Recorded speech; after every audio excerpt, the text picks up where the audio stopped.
A shrill of the whistle from Michael Oliver, and we are underway in Los Angeles. Wanja addunyaa marsaa 23 taphatamaa jiruun halkan Spain marsaa walakkaa xumuraatiif geesseem. Ameerikaa Stadium Los Angeles Belgium waliin kan taphatte shaampiyoonaa Awurooppaa Spain gool 2-1 injifachuun walakkaa xumuraatiif darbiteem. Akkuma taphni eegaleen kubbaa to'attee caalmaa taphaa fudhattee taphachaa kan turte Spain yaalii ciccimoo hedduun booda daqiiqaa 30 irratti goolii Fabian Ruiz galcheen dursa qabatteem. Erga gooliin itti galeen booda gara taphaatti deebuuf sochii gochaa kan turan taphattoonni Belgium daqiiqaa 41 irratti kubbaa Timothy Castagne qilleensa ergeef Charles Di Catalaren addaan itti bu'ee galchuun garee Rudi Garcia Belgium gara taphaatti deebiseem. Sana booda biyyoonni lamaanuu yaaliin taasisan gooliin osoo hin dabalamiin boqonnaa bahaniim. Wancaa addunyaa kanaan daqiiqaa 669f goolii osoo hin keessummeessin kan turte Spain kaleessa yeroo jalqabaatiif gooliin itti galee jira. Leenjisoonni lamaanuu boqonnaa deebii taphicha injifachuuf jijjiirraa taphattootaa taasisanis kan milkaa'e garuu Luis de la Fontedha. Taphni daqiiqaa idilee xumuramuuf daqiiqaan 4 yoo hafu bakka Dani Olmo geeddarame kan seene taphataan Arsenal Michael Merino goolii injifannoo galchuun goota Spain jedhamaa jira. Taking aim, all spilled by Lemons and buried. Marsaa biyyoota 16tiin jijjiirame seenii Portugal irratti goolii injifannoo lakkoofseem. Kaleessa sakandii 117 keessatti kubbaa jalqaba tokkee gara gooliitti geeddaruun biyya isaa Spain walakkaa xumuraatiif dabarseem. Michael Merino waancaa Awurooppaa bara 2024 irratti jijjiirame seenii daqiiqaa 119 irratti Jarman irratti goolii lakkoofseem dorgommicha keessaa baasteem. Tapha kaleessaa fi Portugal injifatan irrattis jijjiirame seenuun seenaa wal fakkaataa hojjeteem. Leenjisaan garee biyyaalessa Spain Luis de la Fontaine Michael Merino taphattoota ciccimoo addunyaan tun qabdu keessaa tokko jedhaniim. Merino cimina hedduu qaba kan jedhan de la Fontaine tooftaa taphaa gareen kun barbaadutti sirnaan akka madaqes ibsanii jiru. Thibaut Courtois jijjiirame gara dirree kan seeni karra eegan kilaba Manchester United Salamins kubbaa Pau Kubarsin gara gooliitti dhiite to'achuu dadhabuun gooliin Merino akka galtuuf dogoggorri isaa Belgium gatii baaseera. Midhama salphaa isa mudateen jijjiirame dirreedhaa kan ba'e Thibaut Courtois Salamins karra eegaa cimaadhaa jedheen. Lamins tapha garee biyyaalessaa sadaffaa hiriireem. Taphataan kun Manchester United waliin yeroo gaarii dabarseem. Egereen isaa ifaam. Dirreen taphaa gogaa tureem. Hin mijatu wanti kaleessa isa mudateem isaaf hin malu jedhe Thibaut Courtois. Thibaut Courtois dabaluun hamma gulaallee waancaa Awurooppaa bara 2028tti boqochuun barbaada jedheem. Kanammoo kan godhu yoo federeeshiniin kubbaa miilaa Belgium walii galeedha jechuunis dubbateera. Spain taphoota 36 osoo hin moomin deemuun reekoordii Italiin taphoota 37 osoo hin moomin imalte qooddachuuf tapha tokko qofaatu hafeem. Taphataa cimaa taphichaa kan ta'e Lamine Yamal injifannoo argatanitti akka gammadeessuun tapha Firaans waliin qaban ni injifannaa jedheem. Lamaan kennaayyuu garee cimaadha. Garuu warri Firaans yoo ni sodaatu ta'e gareen sodaatan Spainidha jedheem. Luis de la Fontaine kana dura tapha waancaa Awurooppaatiin Firaans dorgommicha keessaa akka baasan yaadachiisaniiru. Tapha walakkaa xumuraatiin Kibxata dhufu Spain fi Firaans waliin taphachuun biyyi mo'atee morkii wancaaf ga'a.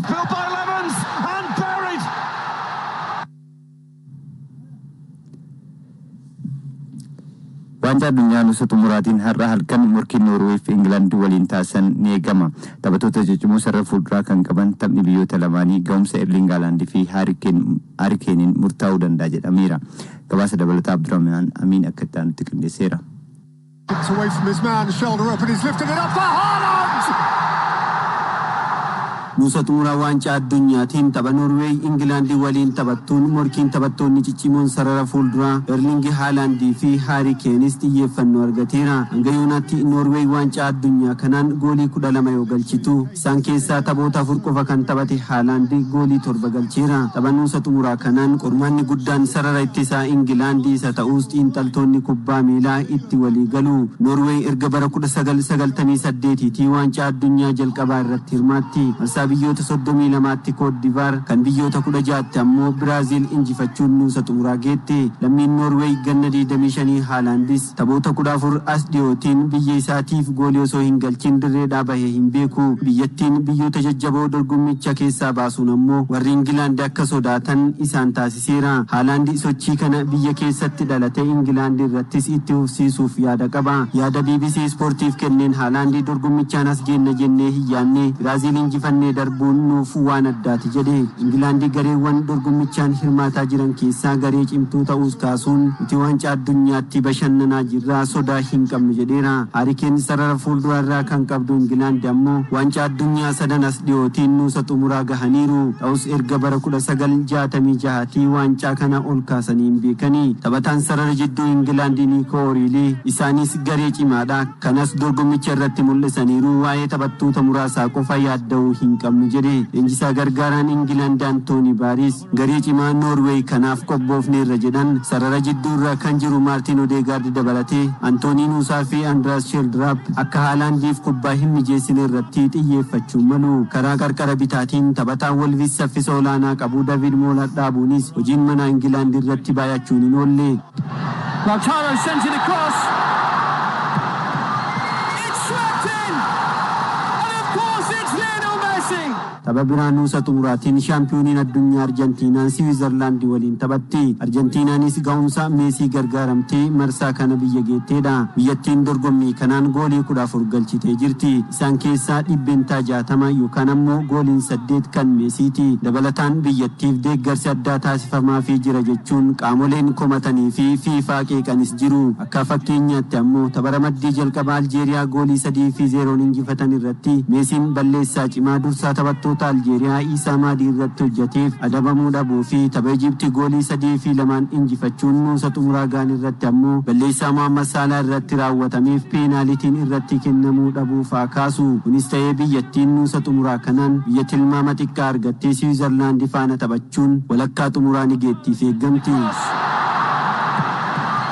It's swept in. And of course it's Lionel Messi. Lionel Messi saves the day for Argentina.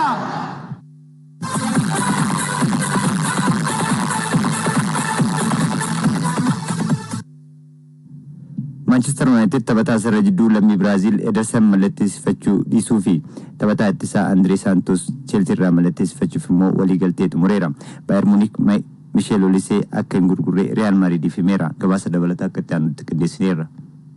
Lookman, lovely ball, Bellanova, Ederson! Michael Carrick garee isaanii cimsuudhaaf jijjiirraa ganna kanaatiin taphattoota fudhachuudhaaf sochii taasisaa jiru. United taphataa Atlantaa Ederson fudhachuudhaaf kanaan dura waliigaltee irra ga'eeti ture. Manchester United taphataa sirra jidduu lammii Biraazil kana paawundii miiliyoona 35 bitachuudhaaf waxabajjii darbee waliigaltee irra kan ga'e. Ederson jalqaba baatii kanaatti qorannoo fayyaa taasisuun jijjiirraa gara Old Trafford taasisuun ni xumuramaaf eeggamaati turus hin taane fi taphataan ganna 27 Carlo Ancelottiin waancaa addunyaatiif Biraaziliif waamamuu isaatiin jijjiirraan kun osoo hin xumuramin ture. Torbaan darbe keessa Biraazil waancaa addunyaatiin ala ta'uu isheetiin Ederson qorannoo fayyaa yeroo taasisaa turetti miidhama jilbaa akka qabu mul'ate. Taphatichi waancaa addunyaa irratti hirmaachuuf jecha qoricha immoo dhukkubbii akka ittiin dhagaamne godhu fayyadamaa turuun gabaafameera. Miidhamni kun immoo jireenya kubbaa miilaa isaatiillee yaaddessaadha jedhee waan amaneef Manchester United taphaticha mallatteessifachuurraa of qusateera. United taphataa sirra jidduu ganna 22 Andree Santos immoo Chelsea irraa paawundii miiliyoona 50 fudhachuudhaaf waliigaleera. Lammiin Biraazil qorannoo fayyaa taasisuun jijjiirraan isaa dhiyootti ni ifoomfamaaf eeggama. Manchester United taphattoota akka Elliot Anderson, Matheus Fernandes fi Sandro Tonali waliin maqaan isaa ganna kana ka'aa turus taphattoonni sadinuu kilaboota biroof mallatteessani. United goolii eegaa lammii Ireland Karl Darlow